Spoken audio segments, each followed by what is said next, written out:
Hello! Many battles were fought during the American Revolution. Some were smaller in scale and did not last long, while others carried on for a while. Battles waged across the American landscape, with victories coming to both American forces and to the British forces. Many of these confrontations are forgotten or very hardly mentioned, while others are studied in depth and are considered to be war-changing battles.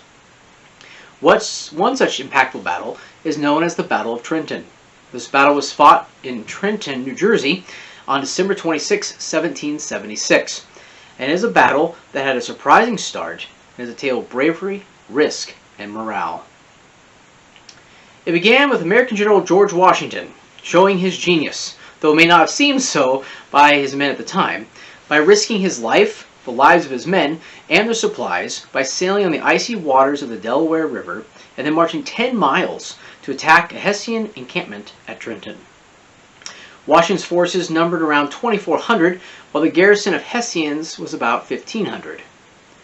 It was cold and the way harsh, as an account of one of the soldiers in the battle describes it as, quote, "The night was sleety and the road so slippery that it was daybreak when we were 2 miles from Trenton," end of quote. This soldier, along with other American troops, used the surprise attack to win a much-needed victory for their cause. In the end, 905 British or Hessian troops died, while only 5 Americans were killed.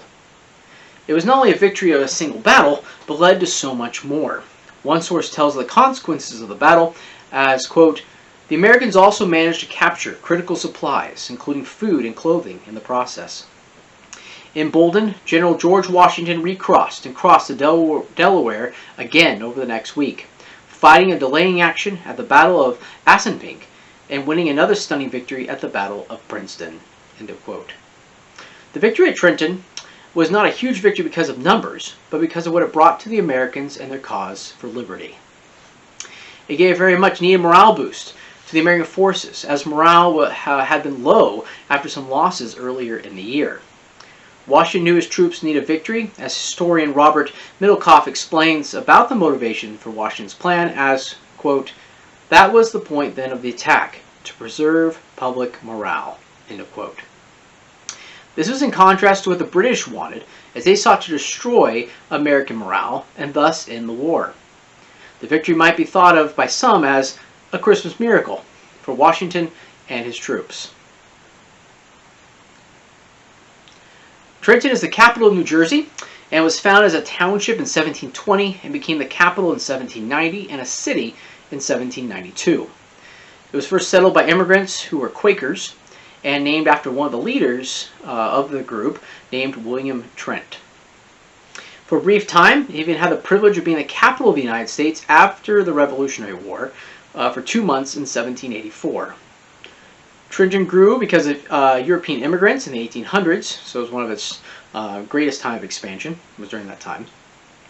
And there are different monuments that are set up to commemorate the events of Battle of Trenton there in Trenton that you can see even today.